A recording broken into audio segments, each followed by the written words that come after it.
Here's a guy with a fallacious argument against physicalism.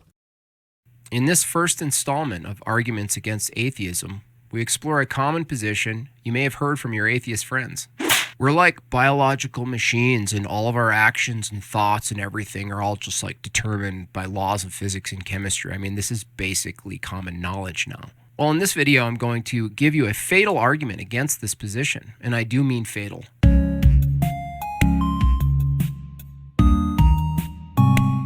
Welcome to Arguments Against Atheism, a series that aims to provide clear and simple arguments against common atheist positions. I'm Jim Bob, and I'm here to deliver the goods. First, I should clarify, not everyone who is an atheist believes that matter exists and only matter exists, nor does every atheist necessarily defend hard determinism. However, these are common positions taken by atheists. Then an argument against physicalism and determinism is not really an argument against atheism, is it? Well, atheism is just like the position that holds like there's no belief in a God. Like, what are you even talking about? Atheism is the position that holds that there's no belief in God? I've never heard that definition before. That makes it sound like atheism is the idea that nobody believes in God. I think this guy probably intended to cite the definition that atheism is a lack of a belief in God. That definition would include agnosticism as well as people who say that God does not exist. Well, yes, and many of you come to that position based on the assumption that physicality is all there is. It's not an assumption. It's an inference from the fact that every description or definition I've heard of something non-physical seems to be nonsensical. So let's examine the assumption. According to the view that we are all merely biological machines, our actions, our thoughts, and our words are all determined by the laws of physics and chemistry. Let's say it in a much more direct way. Everything we think, everything we say, everything we do are all effects determined by physics and chemistry. That's right. We make decisions. Decisions don't just happen on their own. Our thoughts and actions are not just random, spontaneous outbursts. They happen for reasons. They have causes. Okay, well, let's take a look at some other effects of physics in the natural world. Let's take a tornado. This is an effect of a cause. Let's call it a combination of natural conditions. This is a blade of grass growing. Another effect of a cause, also a combination of natural conditions. These are two occurrences entirely determined by the laws of physics. Now, would it make sense to say one of these occurrences are more true or more false than the other? No. Right, not every physical phenomenon is a clear representation of anything else. However, some physical phenomena are. For example, a rock which falls into some mud will leave an indentation in that mud with a shape that reproduces the shape of the rock. That's an entirely physical phenomenon, and it is also entirely sensible to say that the shape of the indentation in the mud is a true reproduction or representation of the shape of the rock. Some physical phenomena can, in fact, have truth values. They just are. They're effects. We could say that a description of one or the other could be more accurate or less accurate.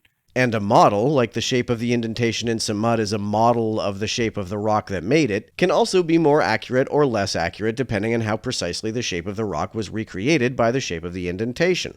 But as far as the effect goes, it is what it is. It's just an effect. It's not true or false. Because it's not propositional. It's an effect of physics. Make sense? Now, here's where we have a problem. If all of our thoughts and words and actions are caused by the laws of physics, then they too are effects of physics. That means our descriptions of tornadoes or blades of grass are also just effects which are determined by the laws of physics and chemistry. Well, didn't we just establish that effects of physics are neither true or false? They just are. No, we did not establish that. This is a great illustration of a fallacy called affirming the consequent. It's a formal fallacy which takes the form of if A then B, B therefore A. An example would be if my pet is a dog, then my pet is a mammal. My pet is a mammal, therefore my pet is a dog. This obviously doesn't follow because if your pet is a mammal, it could be a cat or a ferret or a hamster. This dude's making the same kind of argument. His argument is phenomena which have no truth value are physical effects. Thoughts and words are physical effects, therefore thoughts and words have no truth value. This does not follow for an analogous reason. It ignores the simple fact that some physical effects have no truth value while other physical effects do. How can an effect of physics be anything other than what it is, what it's determined to be by the law? If an evaluation or proposition is an effect of physics, how can it be wrong or right? It just is. Because some physical phenomena, like thoughts, claims, or indentations in mud, reproduce or depict other physical phenomena. Some do so more faithfully than others. Like a blade of grass or a tornado. Now, my critics will say, no, Jim Bob, propositions are different because they are descriptions of effects, to which I would respond, well, those descriptions are just effects determined by the laws of physics, right? Yeah, but we can evaluate our descriptions and see if they comport with reality, to which I would respond, are evaluations just effects determined by the laws of physics? Yes, just as an indentation created in some mud by a rock is determined by the laws of physics. The fact that it's determined by the laws of physics, as opposed to being random, is actually what allows the indentation in the mud to accurately depict the shape of the rock. If our thoughts about physical things were not caused by how those things actually are, then any accuracy our thoughts might have would be totally coincidental. Yeah, but we can test to see if our evaluations are accurate, to which I would respond, isn't testing just another effect determined by physics and chemistry? I would hope so, otherwise there'd be no reason to trust it. If the results of a test were not deterministic, then there's no reason to expect it to give us any information about the phenomena we're testing. So we have a determined effect of physics we call an evaluation, followed by another determined effect of physics we call a description, followed by another determined effect of physics called testing, which requires more effects, more effects, more effects, and on. Yeah, so what's the problem? Well, the problem is it's a vicious circle. Is it a vicious circle to say that the physical shape of an indentation in some mud is an accurate reproduction of the physical shape of the rock that created that indentation? And this is where I gift you the fatal argument against this position. Premise 1. Effects of physics are neither more true or false than any other effects of physics. False premise. You never even demonstrated that premise. You just said that tornadoes and grass have no truth values and inferred, fallaciously, that no physical phenomena can have truth values. Premise 2. Thoughts, evaluations, and propositions are effects of physics. Conclusion. Evaluations and propositions are not more true or false than other evaluations and propositions. They just are. You see, the consequence of this position is fatal to knowledge itself. If any knowledge claim or belief is just an effect of physics, and what we call knowledge is dependent on truth or falsity of a claim, then knowledge is impossible.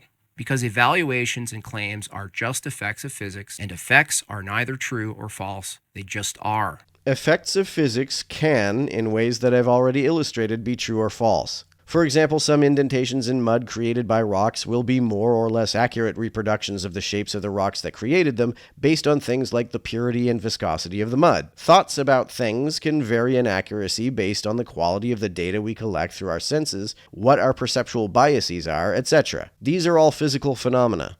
The position gets worse. If all of our thoughts, actions, and beliefs are effects determined by the laws of physics, then a Christian belief and an atheist belief and any other worldview is just an effect of physics. Saying a Christian has a false belief is equivalent to saying they have a false effect of physics. Yes. It's just like saying that a rock that falls into some mud with enough viscosity to capture and hold the rock's shape is going to make an indentation that more accurately reproduces that shape than if a rock falls into some mud that's too watery to hold the shape or too viscous for the rock to make much of a dent. How can we believe anything other than which is strictly determined by the laws of physics? How can an effect of physics be false?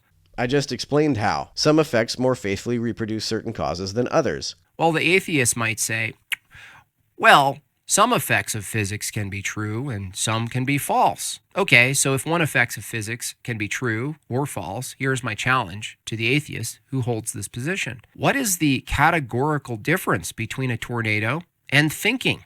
Thinking is a physical process that forms models of data collected from other physical phenomena, while a tornado does not. Well, they might say, duh, a tornado isn't doing any evaluating.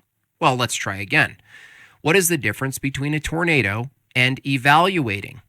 Well, like the difference is like complexity and stuff. No, complexity has nothing to do with it. Okay, let's look at the level of complexity. What is the difference between an extremely complex machine and a very simple machine, other than potentially more components executing a wider variety of functions? The complex and the simple are both at the effect of physical laws. And as far as we know, A computer doesn't do anything more than what it's programmed to do, regardless of its complexity. That's not true. If computers only ever did what they were programmed to do, then things like bit flips would never happen.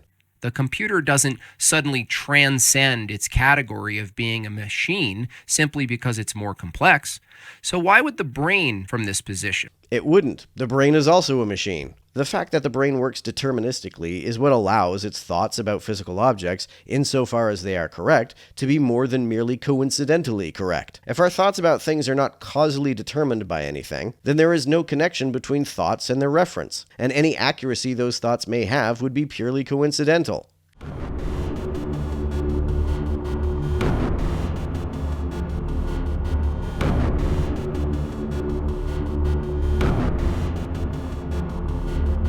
To everyone who helps me out on Patreon, you're a big help. Thanks so much.